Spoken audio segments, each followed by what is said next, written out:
On January 24, 41 AD, in a stone corridor beneath the Palatine Hill, 30 blades found their target.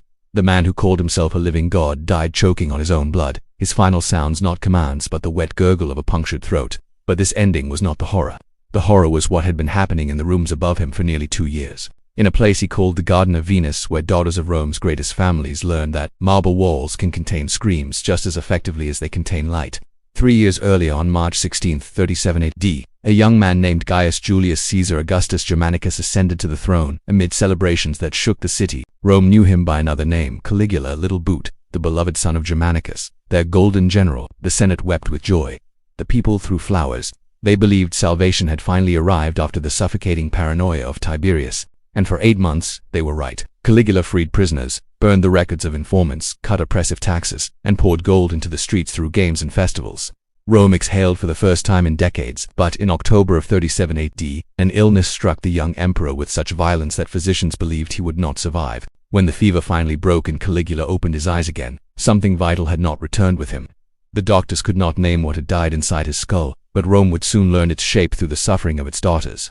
What created this monster did not begin with his reign. It began in the military camps along the Germanic frontier, where a small boy walked among hardened legionaries wearing miniature armor. The soldiers adored Germanicus and his son, calling the child Caligula with genuine affection.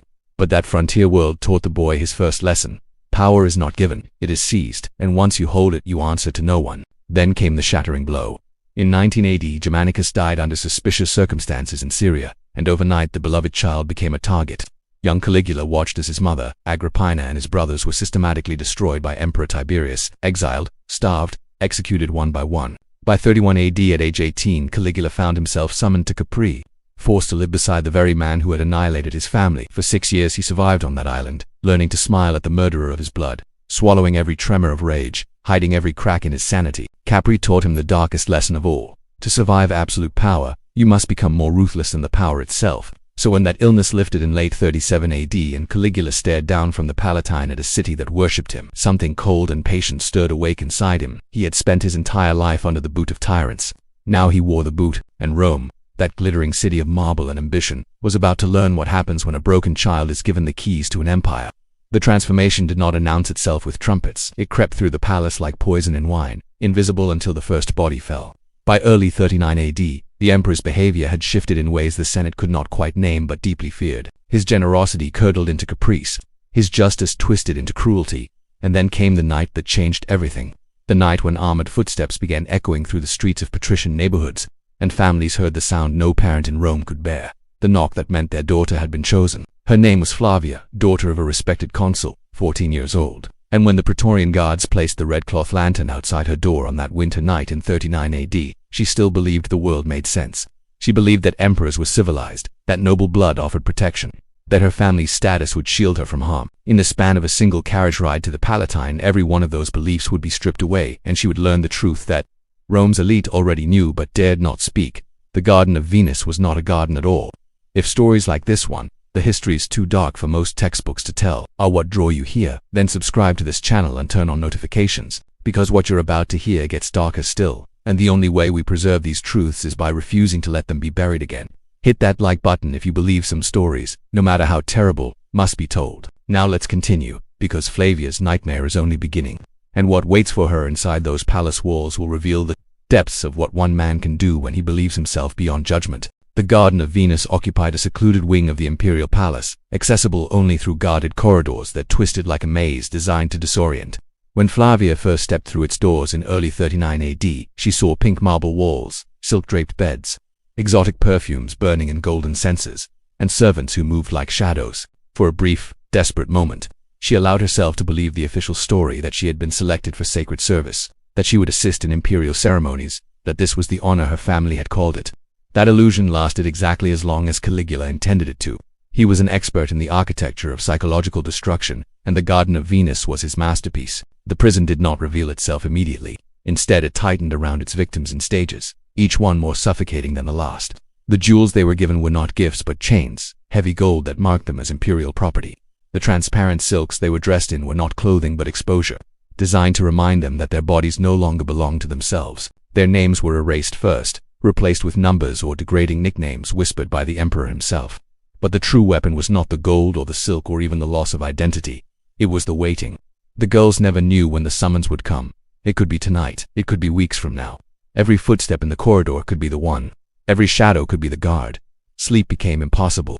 Breathing became a conscious effort. By the time Caligula ever touched them, the psychological damage was already complete. They had been softened for slaughter when the summons finally arrived. It led not to a private chamber but to the emperor's banquet hall, where Rome's elite gathered nightly in forced celebration. The young women were paraded before senators, generals, and wealthy patricians like exotic animals on display. Caligula walked among them with the casual arrogance of a butcher selecting cuts of meat, commenting loudly on their bodies, ranking them, mocking them, stripping away dignity while their fathers sat at tables nearby, forced to smile.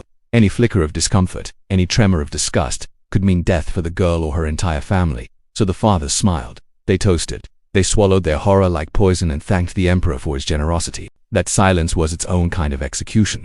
But Caligula's cruelty was not chaotic. It was choreographed. He alternated brutality with counterfeit affection, beating a girl one night and weeping in her lap the next as he draped her in jewels worth fortunes. This emotional whiplash rewired the mind. Hope and terror blended until victims could no longer see their captor clearly. The one who broke them became the only one who could soothe them, a dependency engineered to make escape impossible. He destroyed solidarity next, ranking the girls publicly, pitting them against one another for crumbs of imperial favor. Unity died, and once unity died, he owned everything. When he tired of them, he did not free them. He sold them in clandestine auctions inside the palace walls, forcing senators and generals to purchase the broken daughters of their peers. Shared guilt, he understood, was the strongest leash. And now Rome's elite were chained to him by their own complicity. By 40 AD, the suicides had begun. Some girls broke quickly, others shattered slowly. Flavia existed somewhere between, too terrified to die but too broken to call it living. Whispers among the servants spoke of 6 confirmed deaths, but everyone knew the real number was buried under marble floors and imperial silence. Some used shards of shattered vases. Others fashioned nooses from the silk that had once symbolized their captivity. A few simply climbed the balconies and stepped off, choosing gravity over another night in the Garden of Venus. For these daughters of Rome, death became the only sovereign act remaining, the final freedom in a world where they owned nothing else. Then Caligula made his fatal mistake. Destroying women was not enough. He needed to humiliate the men who carried the swords. He mocked commanders of the Praetorian Guard, forced senators to watch their wives violated, and relentlessly degraded a veteran officer named Cassius Chaerea, a man who had once served Caligula's father with unwavering loyalty. Chaerea's hatred mutated into something beyond politics. It became survival. On January 24, 41 AD, in the underground corridor called the Cryptoporticus, Chaerea and his fellow conspirators blocked the emperor's path. There was no speech, no warning, only steel. The first blade struck Caligula's neck, shattering his voice. 30 more followed. The self-proclaimed god died, choking and writhing, his face twisted in the terror he had inflicted on so many others. In the Garden of Venus, the young women heard the chaos but did not understand it. Was this salvation or another torment? They huddled in the dark, too conditioned by years of captivity to believe liberation was possible. When Claudius Caligula's trembling uncle emerged from hiding and was thrust onto the throne, he faced an impossible truth. If Rome learned what had happened in that garden, the complicity, the participation of noble families, the shared guilt of the Senate, the empire itself might fracture. So he made a decision darker than justice. He made the survivors disappear into silence. The young women were returned to their families, draped in gold and carrying dowries large enough to buy a city's loyalty. But every coin carried the same command: forget, no trials, no accountability, just payments and silence. The girls came home, but the people who returned were not the daughters who had left. They were ghosts, bodies that still breathed, but souls that had died on the Palatine Hill, in a society where a woman's worth lived and died with her chastity. These victims carried a stain that was not their fault but destroyed them nonetheless. Most never married. Most were hidden in distant rooms of their family estates, kept like shameful secrets, seen only by servants. Sleep brought nightmares. Touch brought panic. Freedom was not liberation but a different kind of prison, one with no emperor to overthrow and no key that could unlock the damage inside their minds. Flavia lived another 43 years. She never spoke of the Garden of Venus. She never married. She died alone in 84 AD in a villa outside Rome, her story buried with her, and for 2,000 years, Rome's historians did exactly what Claudius intended. They erased the details, sanitized the horror, and reduced the Garden of Venus to a footnote, if they mentioned it at all. But the truth, no matter how deeply buried, leaves traces. And now you know what Rome tried so desperately to forget, that monsters are not born in shadows, they are born in silence. In the complicity of those who choose comfort over courage, in the turning away of eyes that should have witnessed. So let me ask you this. When you think about power, unchecked power, the kind that believes itself beyond judgment, where do you see it today? Drop a comment below and tell me. What part of this story disturbed you most, and why do you think these histories matter now? Because the past is never really past. It's just waiting for us to look away again.